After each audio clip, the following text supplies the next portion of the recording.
Buenas tardes a todos, soy Miguel Ángel Bolaños y bienvenidos a mi podcast Uniendo a México, donde tratamos temas de política, economía y actualidad. En el episodio de hoy quiero hablarles un poco de ideologías políticas. La dinámica del podcast va a ser, primero vamos a hablar de las ideologías desde la izquierda hasta la derecha. Les voy a platicar los principales filósofos, qué plantea cada ideología, en qué países se han aplicado las ideologías.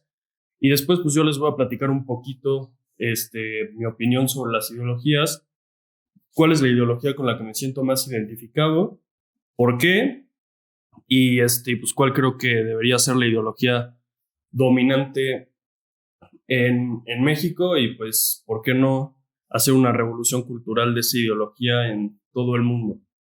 Pues bueno, vamos a empezar hablando del socialismo, una ideología claramente de izquierdas. Pero primero vamos a entrar en el contexto de dónde surge la izquierda y dónde surge la derecha. La izquierda y la derecha surgen en la Revolución Francesa, o sea, los términos surgen en la Revolución Francesa, cuando las personas que apoyaban a la monarquía se sentaban a la derecha del Parlamento, los más radicales se sentaban a la izquierda del Parlamento, o sea, los republicanos y los revolucionarios franceses, y en el centro estaban los moderados. Entonces de ahí parte la ideología de izquierda, derecha y centro. La izquierda lo que busca más que nada es la igualdad de clases, la igualdad de todos los individuos en la sociedad. Y la derecha lo que plantea es un poco, ¿cómo decirlo? Conservar el status quo, o sea, el estado de cosas en el que se encuentra la sociedad, y y también aboga más por la libertad. Entonces, una vez entrados en este contexto, pues vamos a empezar. Vamos a empezar con el socialismo. Pues bueno, el socialismo es una ideología que surge en el contexto de la Revolución Industrial. Estamos hablando aproximadamente del siglo XX y se da principalmente en Inglaterra. La Revolución Industrial se da en Inglaterra y luego se va expandiendo por toda Europa, luego en Estados Unidos y finalmente ya para 1900, pues prácticamente todo el mundo ya estaba entrando en todo este rollo de la industrialización y la fabricación en masa. Entonces, la revolución industrial lo que hizo fue que la gran mayoría de la gente antes vivía en el campo, y a medida en que se fueron poniendo las ciudades y se fueron poniendo las fábricas, pues la gente se empezó a trasladar del campo a la ciudad. Entonces surge una nueva clase social que se llama proletariado, y también surge otra nueva clase social que se llama la burguesía. Hay que entrar en contexto de que antes de que esto fuera, la mayoría de los países de Europa había un régimen feudal, o sea, es decir, que la nobleza era la clase dominante y los campesinos la clase mayoritaria. Y la revolución industrial hace que surjan estas nuevas dos clases sociales, la burguesía y el proletariado. La burguesía eran los empresarios, por así decirlo, y el proletariado los empleados de las fábricas, es decir, los antiguos campesinos. Entonces, en este contexto empieza a surgir mucha desigualdad social, los burgueses se hacen cada vez más ricos y los proletarios pues seguían viviendo en unas condiciones un poco paupérrimas. Y entonces surge un filósofo en Alemania que se llama Carlos Marx, y Marx lo que plantea es que estas desigualdades son insoportables para el proletariado.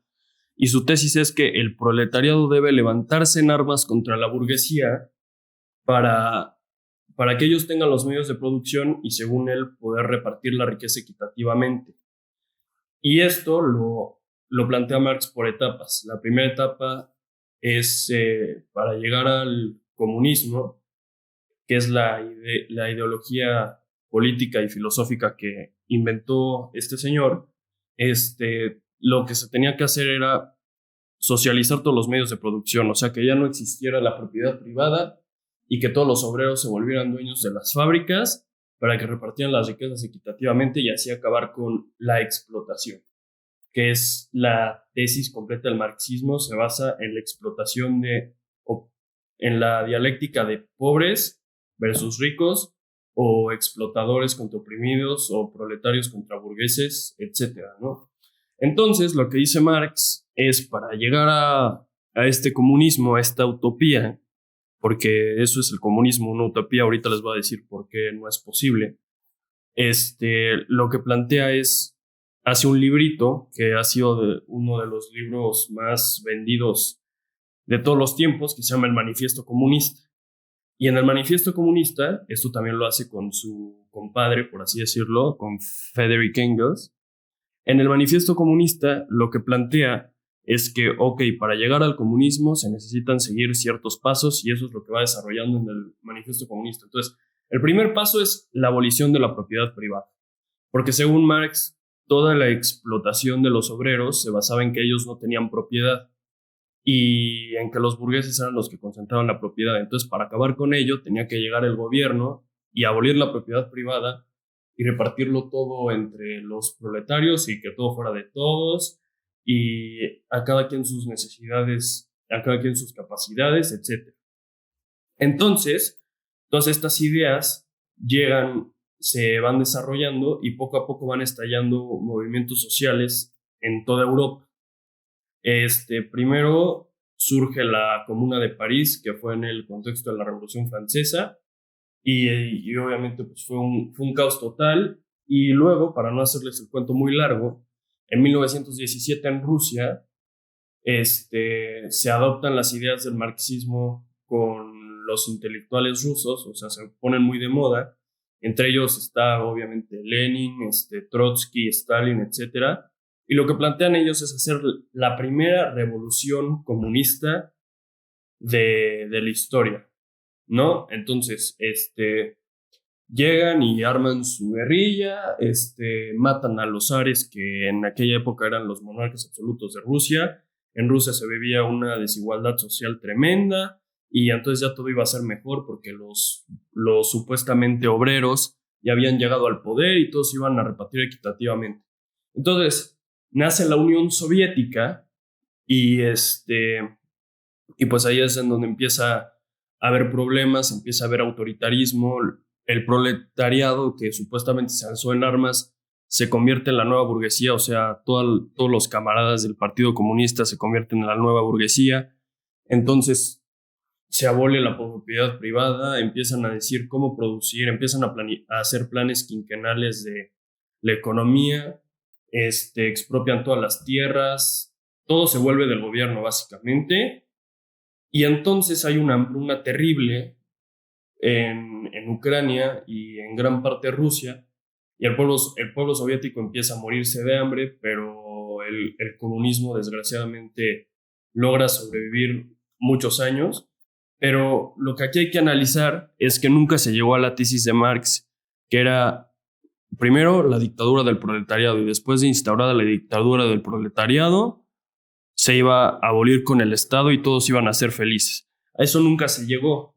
Lo que pasó en Rusia fue que se empezó a industrializar tremendamente a costa de todo el sudor y muerte y los gulags del comunismo, pero Rusia se industrializó tremendamente y con los planes quinquenales y los planes de planificación económica, pero no había diversidad. O sea, es decir, que había una empresa de sillas que era del Estado y tú solo podías comprar esa silla. Había una empresa y así con todos los bienes de consumo. O sea, no había competencia, no había mercado. Era una economía dirigida y planificada por el gobierno para el bien de la nación, pero pues a costa de la gran mayoría del pueblo soviético que sufrió el comunismo.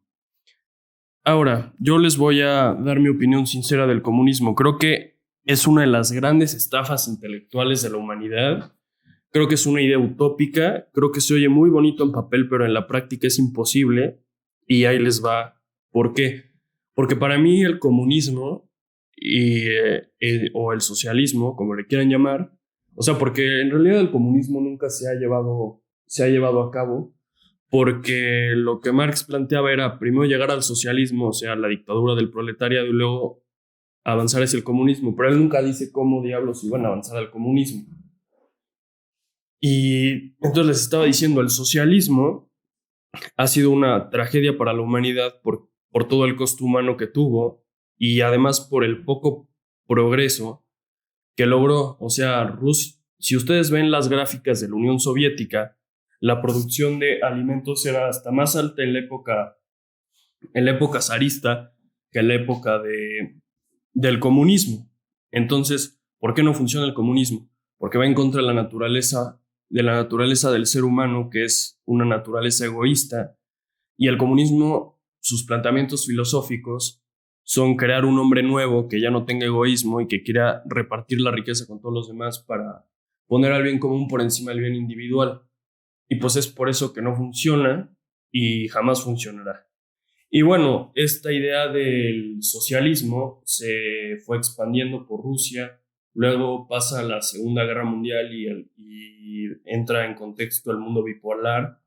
El este de Europa y todo ese lado del mundo era de los comunistas y Europa Occidental, América, etcétera, eran capitalistas, no estaban dominados por Estados Unidos.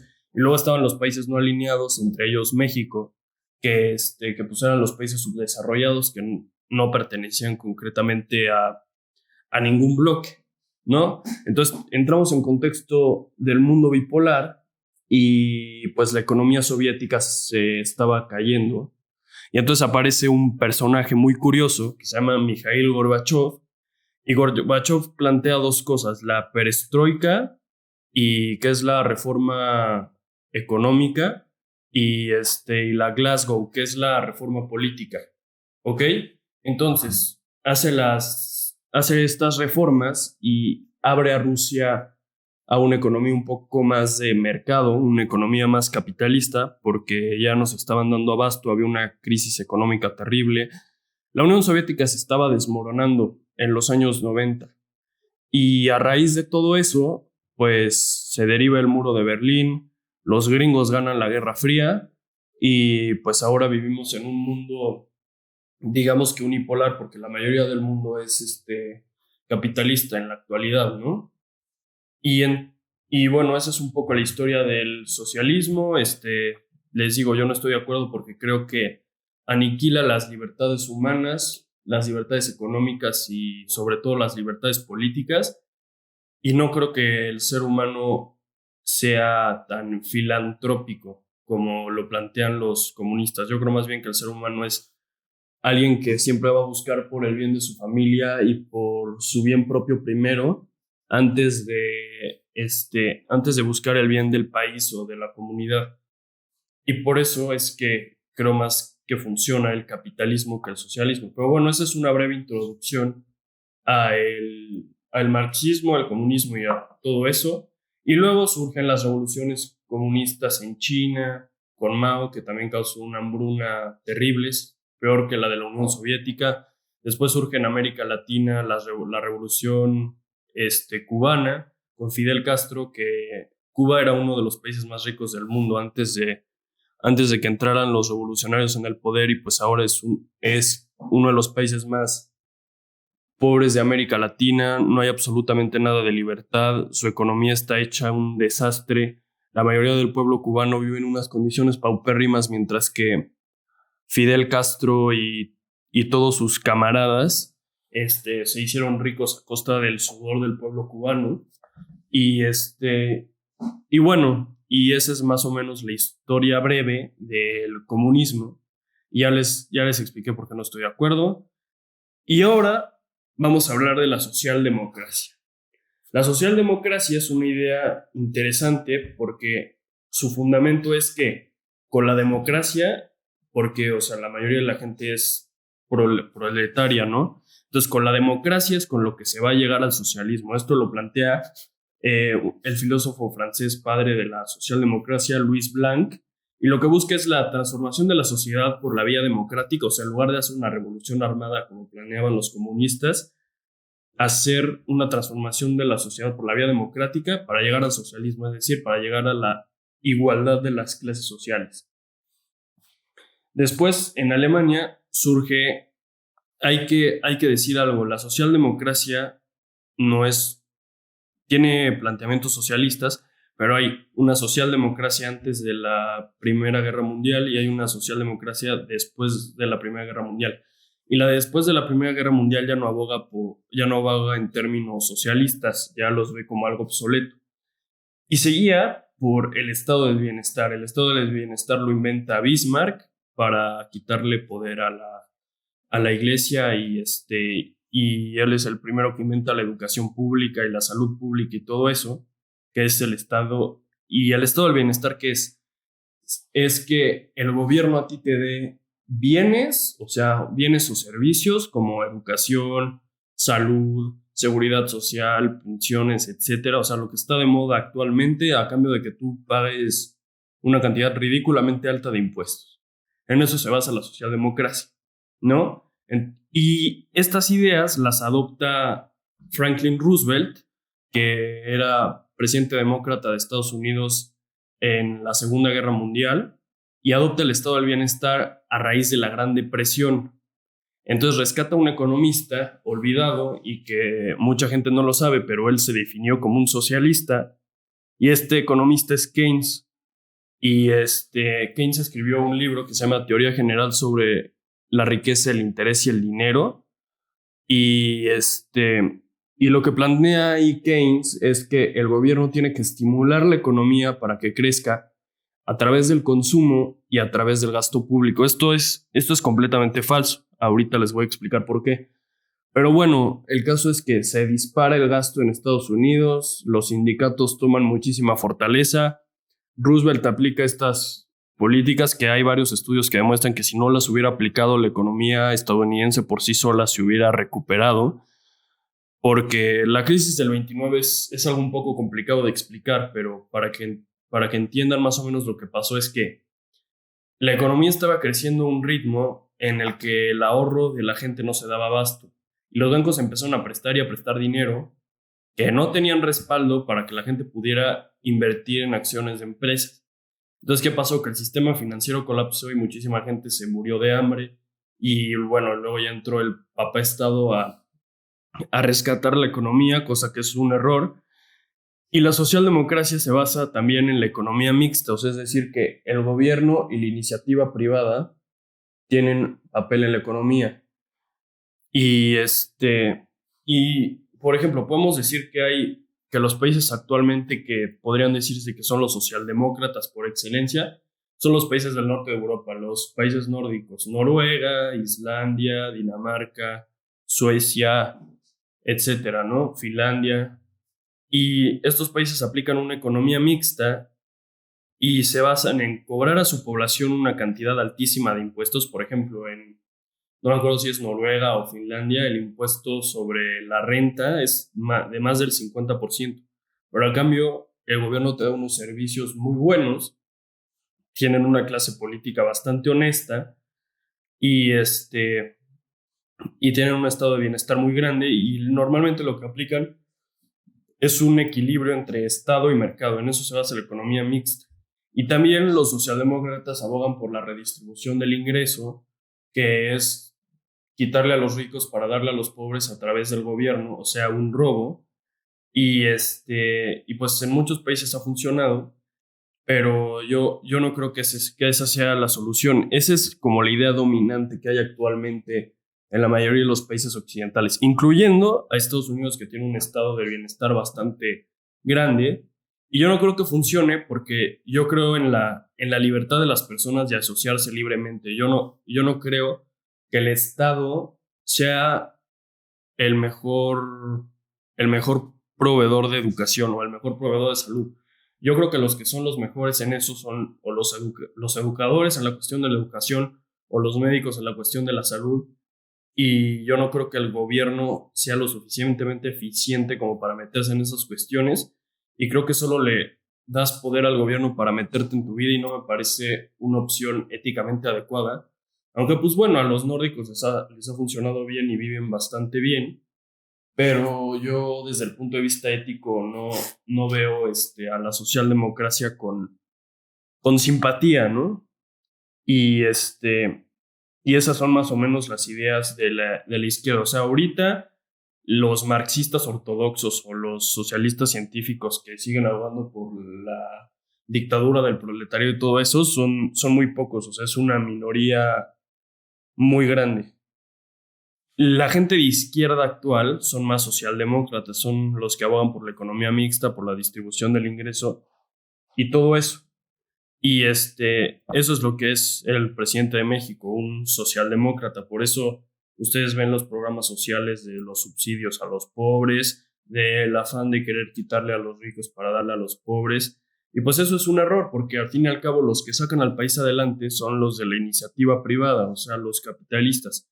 Y si tú les das los incentivos para invertir y los incentivos para tratar bien a sus obreros y les das facilidades para, por ejemplo, bajando impuestos y todo eso, no es necesaria la redistribución del ingreso porque se va a empezar a crear riqueza. O sea, lo que hace la socialdemocracia es desparramar la riqueza de arriba para abajo.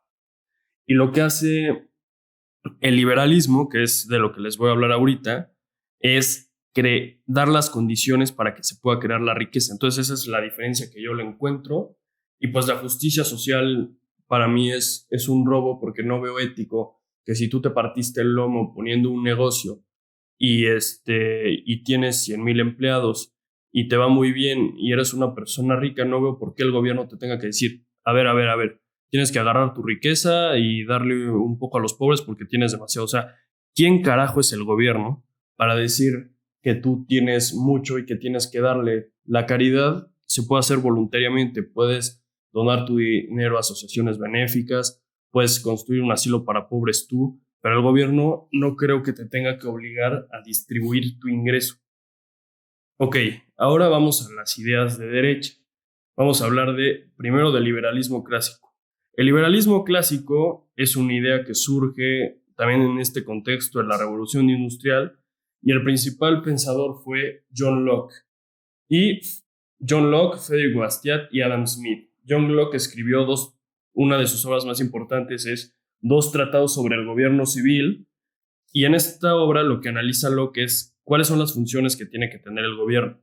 O sea, aquí es cuando ya empezamos a hablar de gobierno limitado, que ahorita les vamos a explicar qué es. Según la tesis de los liberales, el gobierno solo tiene que tener la función de dar seguridad, de tener un ejército para que se asegure la soberanía del país y de crear las condiciones, o sea, tener leyes que creen los incentivos necesarios para que un país pueda prosperar. Nada más. Esas son las únicas funciones que, según Locke, tiene que tener el gobierno.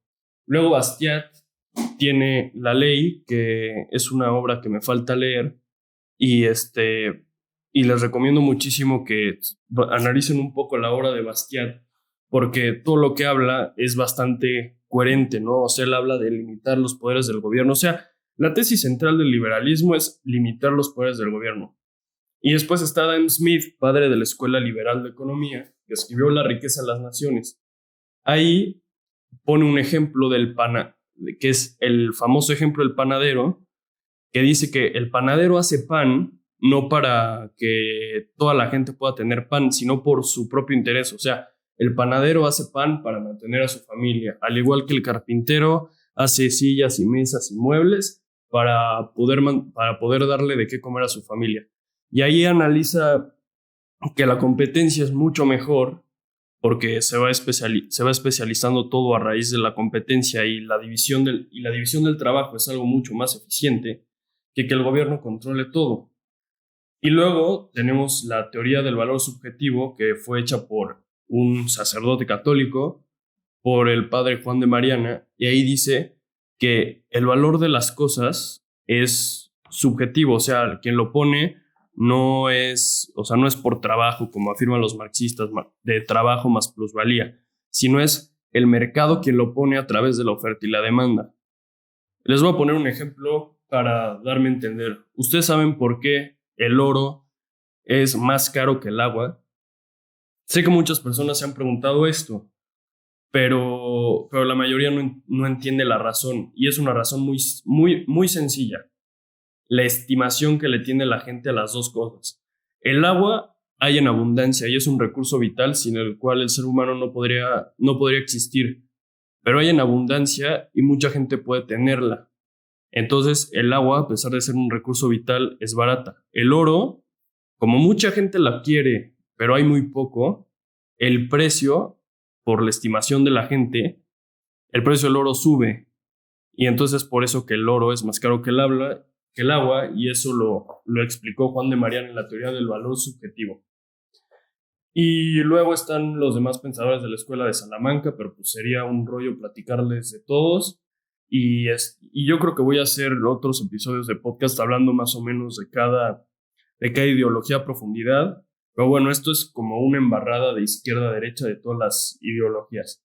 Y luego está el libertarismo. El libertarismo se diferencia del liberalismo clásico en que el liberalismo clásico ve al Estado como algo necesario y el libertarismo lo que busca es la abolición del Estado, o sea, es anarquista en naturaleza, por así decirlo, y se basa en que quiere abolir el Estado porque lo ve como un mal en sí mismo. O sea, los libertarios creen que el Estado a la sociedad le hace más mal que bien, pero unos creen que es un mal necesario, otros como los anarcocapitalistas creen que debe ser abolido. Y bueno, les voy a platicar un poco de los pensadores libertarios. El libertarismo como tal surge en la Escuela Austríaca de Economía. La Escuela Austríaca de Economía es la que proponía igual liberalizar el mercado, o sea, como profundizar un poco las ideas de Smith y de la escuela clásica.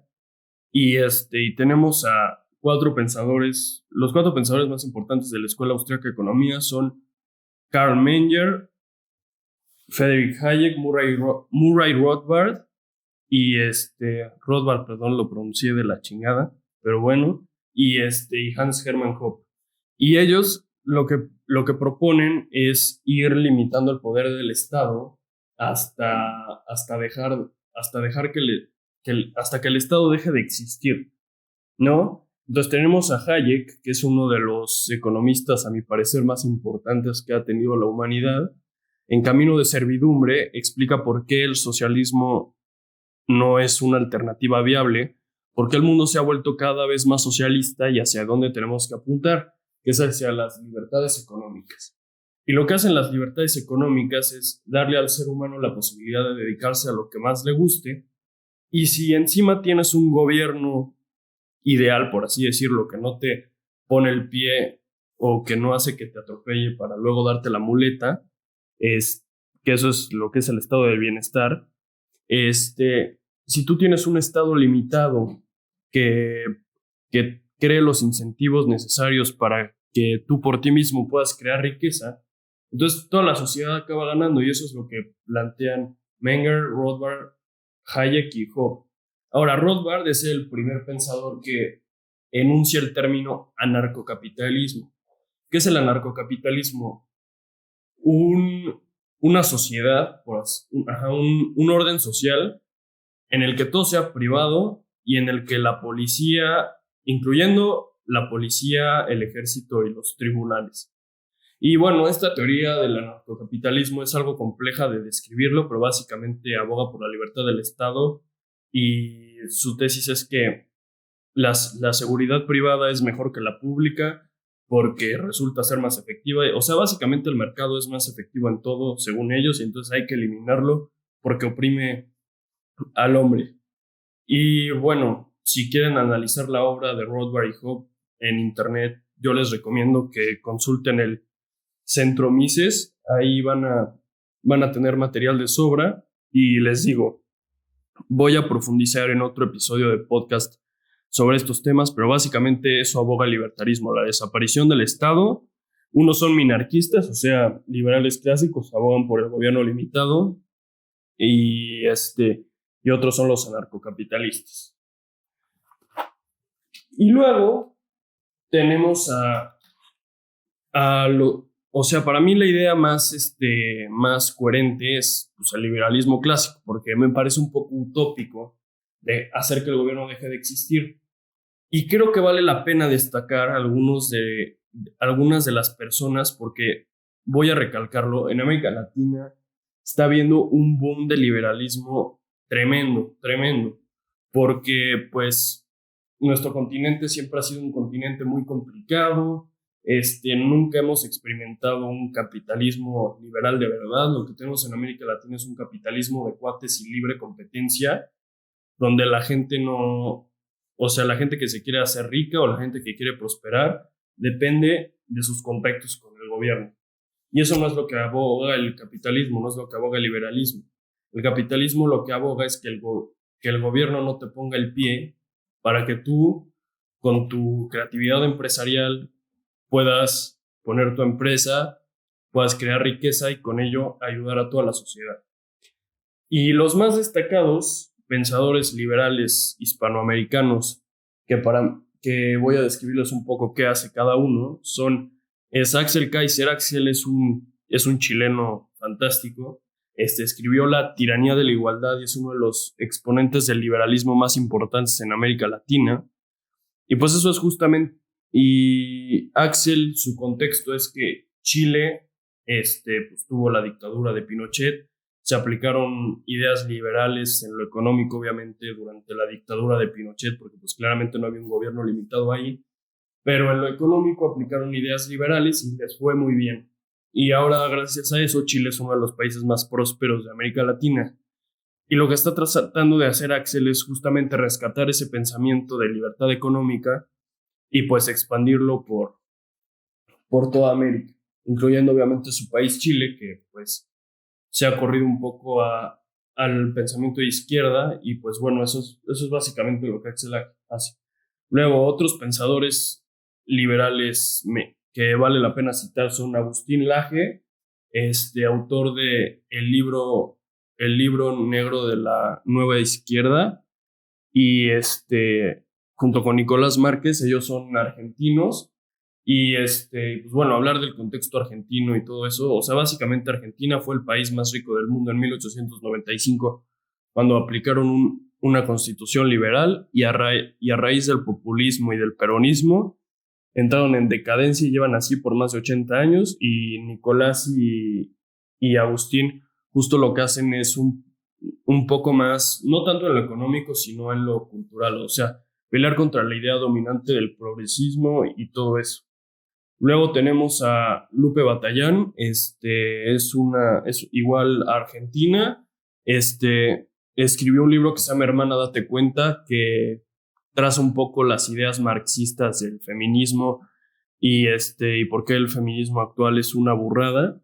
Y bueno, también vale la pena profundizar en su obra. Luis Pasos, que para mí es Maestro Pasos, ojalá si algún día llegara a escuchar este podcast, le mando un cordial saludo. Usted ha sido una inspiración para mí. Y bueno, lo que básicamente plantea Luis Pasos es que en México justamente nunca ha habido un gobierno verdaderamente capitalista y liberal. Siempre ha habido gobiernos corporativistas desde la independencia hasta el PRI, y bueno, pues ahora con Morena, pues más. Y hay un libro muy bueno que les recomiendo a todo el mundo que lo lea, que se llama El Retroceso, que analiza las políticas económicas de Peña, que mucha gente dice que es el más neoliberal de todos cuando no es cierto, y dice por qué estas políticas fallaron y qué es lo que en México de verdad tenemos que hacer para poder hacer que nuestra economía prospere.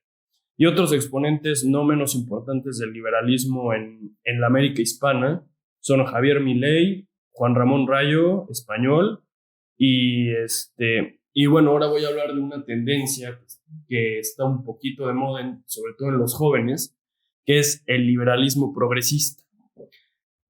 Los liberales, casi siempre, como es una doctrina política basada en el protestantismo y también basada en la Escuela de Salamanca con el catolicismo, lo que plantean los liberales, normalmente los liberales son muy conservadores en lo social, o sea que quieren que el status quo se mantenga, quieren conservarlos, como odian al gobierno, pues tienden a que les guste mucho conservar los valores de la familia, de la identidad nacional, etcétera. Y los liberales progresistas o liberales hedonistas, como los llamaba Rothbard, son también liberales en lo cultural, o sea que están a favor de la legalización del aborto, de la legalización del matrimonio entre personas del mismo sexo y demás ideas progresistas hegemónicas de la actualidad, Y bueno, y una de los exponentes de este tipo de liberalismo es Gloria Álvarez. Este, y, y bueno, esos son como los tipos de liberalismo que hay. Y por último, vamos a tocar el conservadurismo. El conservadurismo no es tanto una doctrina política, sino es más como una actitud. O sea, obviamente viene la palabra de conservar. ¿Y qué significa? Querer conservar las tradiciones, las costumbres, la identidad el status quo y buscar un progreso un poco más, más limitado, ¿no? O sea, bueno, no limitado, un progreso reformista. O sea, los conservadores son profundamente reformistas, no les gusta tanto la guerra, la revolución y todo eso. Y bueno, los pensadores más descartados de aquí es de esta ideología, por así se le puede llamar así, porque insisto, el conservadurismo es más una actitud. Son Edmund Burke con la crítica a la Revolución Francesa. Aquí hay que tener algo bien en claro. Los revolucionarios franceses, que también fueron liberales, eran liberales más estatistas. Y los revolucionarios americanos, que es de donde, que son también exponentes del liberalismo clásico, del libertarismo, son, son liberales minarquistas, o sea, que quieren limitar el poder del gobierno en la sociedad. Entonces, bueno, una vez aclarado este punto, Edmund Burke critica la Revolución Francesa justo por eso, porque la Revolución Francesa hizo un Estado gigante, centralizado, y que muchas de las costumbres y tradiciones de la población se fueron por imposición del gobierno, ¿no? Y, y eso es lo que critica Burke básicamente, la Revolución Francesa, y que tenemos que conservar las tradiciones y tiene que haber un progreso más reformista. Y Roger Scruton, que yo creo que es quizás uno de los pensadores más importantes de este siglo, ya murió creo que el año pasado, pero tiene un libro que se llama ¿Por qué ser conservador? Y también les recomiendo mucho que le echen una ojeada a su obra, pensamiento, etcétera. Y luego están los conservadores reaccionarios, por así decirlo, que quieren mantener el antiguo régimen o mantener las viejas monarquías, las viejas costumbres, etcétera. Y ahí podemos citar a dos ejemplos. Primero están los de la contrarrevolución de la Vendée, que fue un alzamiento de católicos en Francia en contra de los ideales de la Revolución Francesa y fueron a defender al rey y a la religión contra todos los revolucionarios, y los carlistas en España, que abogan igual por la restauración de la monarquía, son más tradicionales. O sea, básicamente es la conservación de las viejas costumbres y un progreso no reprimido, sino un progreso más paulatino, por así decirlo. Y bueno, ahora, a ver, Miguel, tú dinos, con qué idea te identificas más? Pues yo creo que lo que nos hace falta en el mundo y en América Latina sobre todo es libertad. Entonces yo personalmente me identifico más con el libertarismo o el liberalismo clásico. No creo que el Estado pueda abolirse, pero sí creo que hay que limitar el poder del gobierno porque mientras más libre es la sociedad y más cooperación social hay, puede haber mejores incentivos para que haya más prosperidad para todos, ¿no? Entonces yo me identifico con el liberalismo clásico, soy una persona, y también un poco con el conservadurismo, porque soy una persona que le interesa mantener la identidad del país, soy una persona que le interesa mantener las viejas costumbres, la vieja moral. O sea, soy una... Y entonces por eso me identifico con el conservadurismo. Entonces, si ustedes me preguntan, oye, ¿de qué ideología eres? Pues yo diría que soy liberal en lo económico y conservador en lo social. También yo creo que ahí influye un poco la religión, pero pues bueno, esa es más o menos mi ideología. Y yo creo que a América Latina le hace muchísima falta voces liberales. O sea, yo a toda la gente que me está escuchando los exhorto a que de verdad se pongan no solamente a estudiar, que está muy bien, ni a informarse sobre temas de política, de economía y eso, sino que también compartan su pensamiento a través de, o sea, hoy en día con el internet, con todo lo que tenemos, prácticamente cualquier persona, o sea, yo ahorita estoy grabando esto en mi casa, literalmente, y no crean que con un micrófono súper chingón y con un estudio de grabación cabrón, o sea, no, estoy grabando aquí en la tranquilidad de mi casa y esto lo va a poder ver muchísima gente gracias al internet y creo que es muy importante que toda la gente joven que está simpatizando con estas ideas, que ya se cansó de que sus gobiernos sean inútiles y que al mismo tiempo les quiten libertad y ya se cansó de ver que su país simplemente no funciona, se pongan a difundir las ideas de la libertad en América Latina, que es donde más hace falta, yo creo. Y pues nada, esa sería mi invitación, que ustedes difundan las ideas de la libertad y pues que no se cansen, porque pues nosotros, la evidencia empírica demuestra que nosotros tenemos razón. Y ustedes ven los países más prósperos del mundo y son los países más libres económicamente. Entonces, pues la evidencia empírica demuestra que nosotros tenemos la razón. Simplemente hace falta convencer a la gente que sigue creyendo que el socialismo funciona o que nunca se ha aplicado, que la socialdemocracia funciona o que el gobierno tiene que darte todo. Hay que cambiarles un poco el chip. Y yo creo que ese es el objetivo de este podcast, cambiarle el chip a la gente y que se empiecen a dar cuenta un poco de las ideas de la libertad.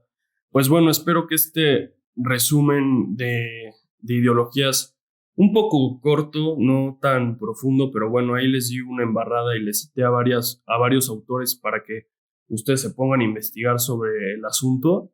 Les haya servido muchísimo. Muchas gracias por escuchar este podcast. Y si me animan en Insta y en mis redes, pues vamos a seguir subiendo más contenido como este. Y pues bueno, una vez más les agradezco, les mando un fuerte abrazo y pues los espero aquí en su podcast favorito de economía y de política en Uniendo a México. Y pues desde esta trinchera trataremos de convencer a la gente de nuestras ideas y de unir al país, que yo creo que es lo más importante ahorita, más en tiempos de pandemia. Pues bueno, gente, un abrazo y nos vemos en el próximo capítulo.